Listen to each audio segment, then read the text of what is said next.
time for us to just put the imperial hat back on to say we are going to govern those countries if you are incapable of governing yourself, because enough is enough. When asked if he was endorsing colonialism, Prince confirmed absolutely yes. Then it's time for us to just put the imperial hat back on to say, we're going to govern those countries if you're incapable of governing yourselves, because enough is enough. We're done being invaded. Because our own national security risk is at stake. Exactly. National security interests are at stake. You can say that about pretty much all of Africa. They're incapable of governing themselves and benefiting their citizens because the governments there are all about looting and pillaging and lining their pockets and going shopping in Paris instead of actually making their country a better. People on the left are going to watch this. They're going to say, wait a minute, Eric Prince is talking about being a colonialist again. Absolutely.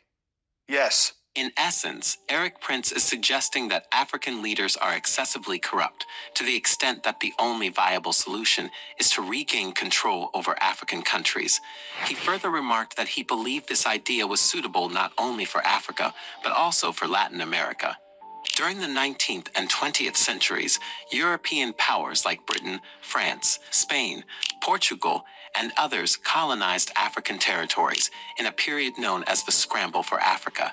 In 1960, the United Nations General Assembly adopted Resolution 1514, also called the Declaration on Decolonization. This declaration stressed the UN's support for independence movements in trust and non-self-governing territories, advocating for the rapid and unconditional cessation of colonialism in all its forms, and reaffirming the right of all peoples to self-determination.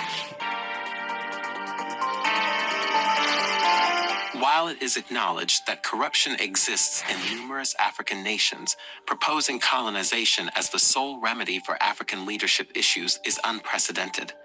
Colonization encompassed not only the governance by European powers, but also the plundering of resources, significant loss and devastation of lives, and enduring psychological effects on Africans.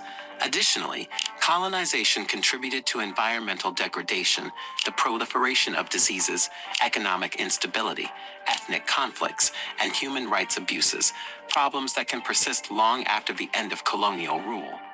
Similar to past advocates of imperialism, Prince appears oblivious to his own motives and their inevitable consequences. He justifies his idea by asserting that countries suffering under corrupt governments deserve better. However, throughout history, such beneficence has consistently resulted in widespread death and suffering. What are your thoughts on Prince's remarks?